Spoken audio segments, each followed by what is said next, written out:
Good morning. This is Shantae with Brown Sugar Talks under Black Unicorns. So, unicorns. Anyway, today, I know last time I talked about the mindfulness or whatever. And today I want to talk about distress because I was like really taken aback by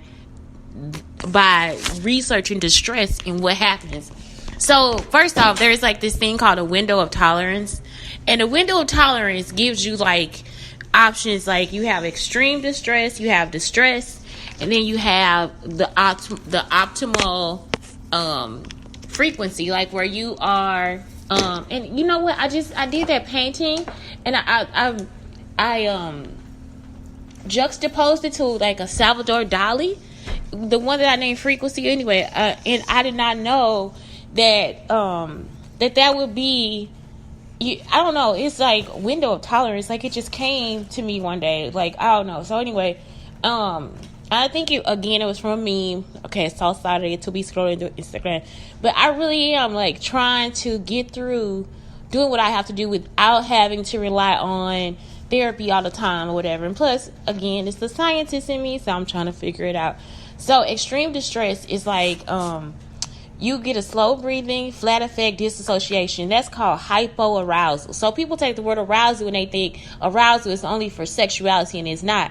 So I think even understanding that helped me understand a lot like about myself yesterday, because yesterday I started to have like a anxiety situation. I was about to like go into anxiety, and I started thinking, and I just explained it to my son, like this is what I'm going through, like these are my feelings or whatever, which I always do. I always tell him why I did it and what happened, so then when he does something, he's able to do the same thing. He's able to help himself get to where he can.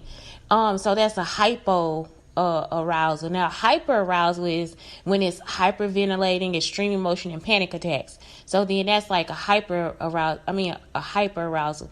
And you could have both. So in extreme distress, when I'm disassociating, that is like, or when I'm not just disassociating, that is like my extreme. Like it's almost like you can't give me a solution, you can't help me at all, whatever. I have to now go, like I'm now going to shut down or whatever, which that is just distress. So shutting down is just distress.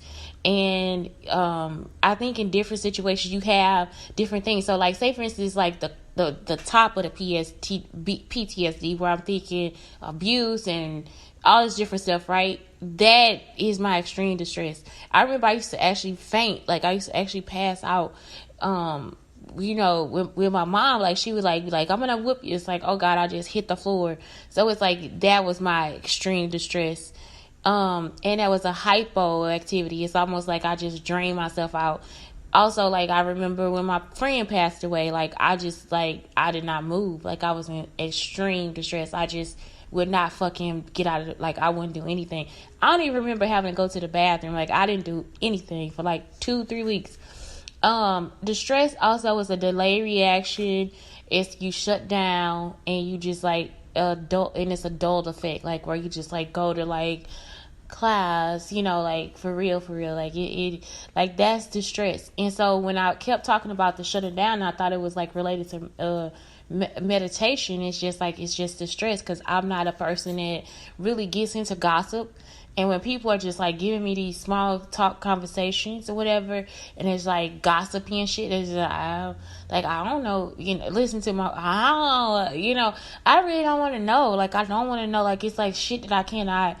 Okay, like if it's something I cannot put into place, like if I cannot put on a shelf and be like, okay, this is relatable, or oh my God, I did not know that, or like if I cannot unpack it in a nice way, whatever, I don't fucking want to know about it. Like if I don't want to know about little shit, little bullshit, shit that happens, unless it's like according to my safety or whatever. So it's just like, yeah, that's my, like, it just gets to me, and it's always been that same way for me. It's like, oh my God, like I get into distress because I fucking don't want to hear, like, because I'm an empathetic person. Also too, like it's like I'll try to connect that to you or try to figure out, oh my God, how do I help you? What can I do for you or whatever? And it's like, I can't not really do anything for anybody, because most people don't see help as help. They see it as like either they trying to get over on you or they not grateful for it or something like that. So it's like, okay, well, not most people, but just in my situation right now. So I don't know. It's just like the distress is something that just, that's how it is. Now, if it's a hyper distress, okay, hyper arousal, you have heightened anxiety, loss of ability to focus, and tears and rapid speech. So I usually get this if I think like, okay, I'm being followed or whatever, like I've been having those situations or whatever. So like the hyper arousal is just like when you, like, for real, I just end up having a straight up panic attack. Like it is out of control. And that's the one where it's like you feel high or whatever. And so optimal functioning is like just like your everyday mood, like your basic everyday mood.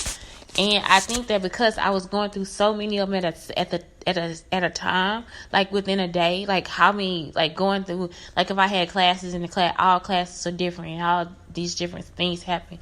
You go through hyper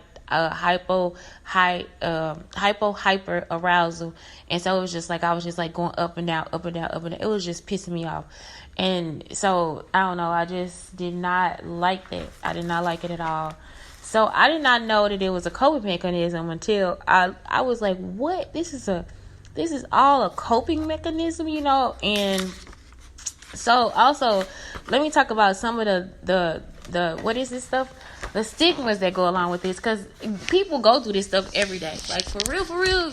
I mean, if I think about it, I've been having the same situation since I was like younger, because I have like because I felt like I always had to be perfect, or I felt like I don't know. I did not know I was smart, but I was smart. So I wasn't trying to be perfect, and nobody knew that I was trying to be perfect. Like I never was. I was always like dancing and moving around and stuff like that. But I think abuse sometimes, like when you don't realize it's abuse, it's like, I guess that's kind of where I was.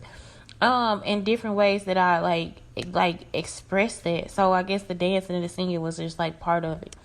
So when it's hypo, you have different, it's like a downing effect. So it's almost like a downer. So you have depression, the flat effect, lethargy, exhaustion, chronic fatigue, disorientation, disconnection, dissociation, complex syndromes, pain, low blood pressure, and poor digestion. So like, like not only is this person now making you feel like low about yourself, or how, like, are you not, I don't know, because my situation is people, like it's not really myself. So, and then the poor digestion, man, I'll be like pissed. I'll be pissed. Like when it's something physical that I'm like, motherfucker, I'll fucking, it's like, don't fuck with it. Oh my God, I cannot take that poor digestion. Like your food not going down right. Like, oh my God. But it's like so many different ways. That's why diet, I think, is always important, especially like if you know that you have depression, or if you know you get dissociation or disconnection or anything like that.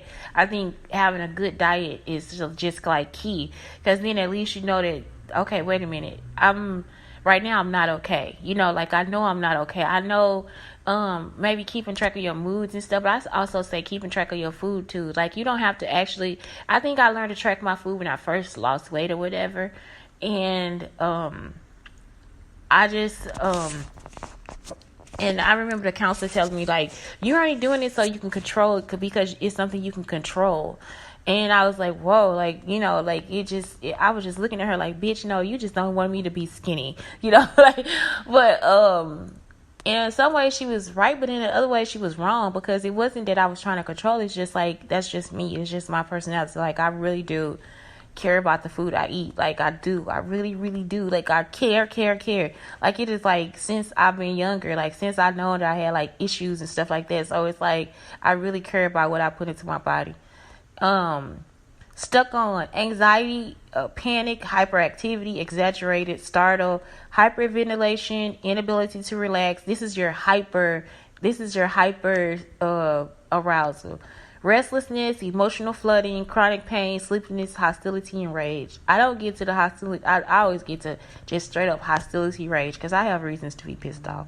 I really do. Like, it'll be like, fuck. Like, when you have a person that's abusive that's following you and they don't know they're abusive, it's like they think they really are helping you and they not. Like, it's like, man, you're not helping me. Like, you don't get it. Like, you are the problem. Like, when a person does not know that they are the problem and they constantly just like, it's just like berating you with dumbass conversation and just like, and I'm sorry, I don't mean to be rude, but that's what it is, okay? But it's like just dumbass conversation and just like extra overly helping me and stuff.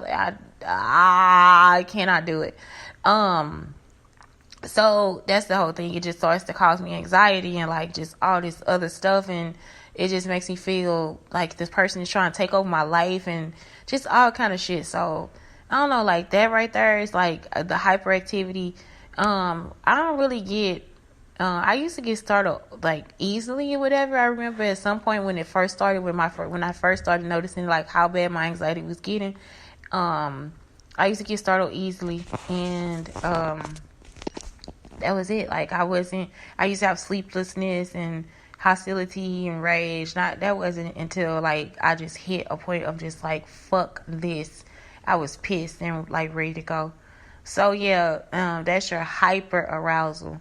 So arousal, the word arousal is not just around sex. It's also around like different types of mental health that we go through. And not to say that just because you had this, now you are totally like you now have anxiety or you have depression. Anxiety is something that like it doesn't like some people think that I guess it's like it's two types of anxiety, y'all. I'm so sorry, I did not look it up before this, and I did not know I was gonna talk about it. But it's two types of anxieties.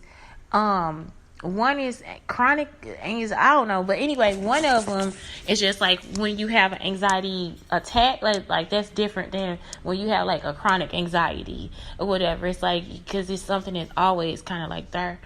But anyway, so this is the part where it goes like where we will not remain in those states, and this is when we start to get out of control with it. So it's like healthy ways to deal with yourself, and it's like unhealthy ways to deal with yourself. So like say for instance you are in a hyper state or whatever, you might be so hyper that you actually start to become depressed because your body has to like make sure that you shut down. So like you could be just like so hyper that you just get in a state of depression because it's like so your hyper will go to a hypo just because your body has to regulate itself. Your emotions have to regulate themselves. Also, say for instance, if you're in a dead end state, you might gravitate towards like hitting yourself so you can be sure that you're alive. Like it's like so these things start to like, okay, how do I positively make this better? How do I negatively? Like you see what I'm saying, how negative is this? So you don't really want to hurt yourself. So I say like to feel alive, you can do yoga. So yoga for me is like, I'm not dead it though. Like I'm more of a like hyper. I'm not hypo. So like, and when I was hypo, I think it was like post, what is it? Post when you have depression after you having a baby. I lost a baby, so I was depressed. So it's like, I would just sing, which is good for you. Music is good for you. Dancing is good for you. So again, like say for instance, you are depressed. To feel alive, you can dance, you can sing, you can go for a run, you can do yoga, you can try to play drums, you can make up beats, like I always go to the arts because I'm just like an art person, but it's like you could cook. So you can like have these different flavors and shit like that. Go and some people shop. Don't spend all your money. But like just like do all these things so you can feel alive, so you know that you are living, so you're not in a depressed state all the time. You probably need to get out with people. When you eat, you can like count how many times you chew. Like you can look at your fingertips, like all those different things I've been trying, like I do or whatever, like especially like when I'm doing yoga and stuff. It's just like you can stretch. Things that may cause you pain, you could work out, because working out causes pain too. So And I don't think that just because I like the feeling of working out. Like, I feel better. I like when I wake up and I can fucking walk. Cause, like, shit, as I fucking got older, like, I get out the fucking bed and I'm just like, what the fuck? I can't, like, I had plantar facial fluid, whatever. I mean, for real, it sounds like I got every fucking thing wrong with me, but I don't. But, like, but I had that when I was pregnant. Plantar fasciitis, when your feet have, like, pins at the bottom of them or whatever. So it's like you get up and you walk, you touch the fucking floor, that shit feel like it's burning, like that shit hurt. But if you do yoga, like if you increase the blood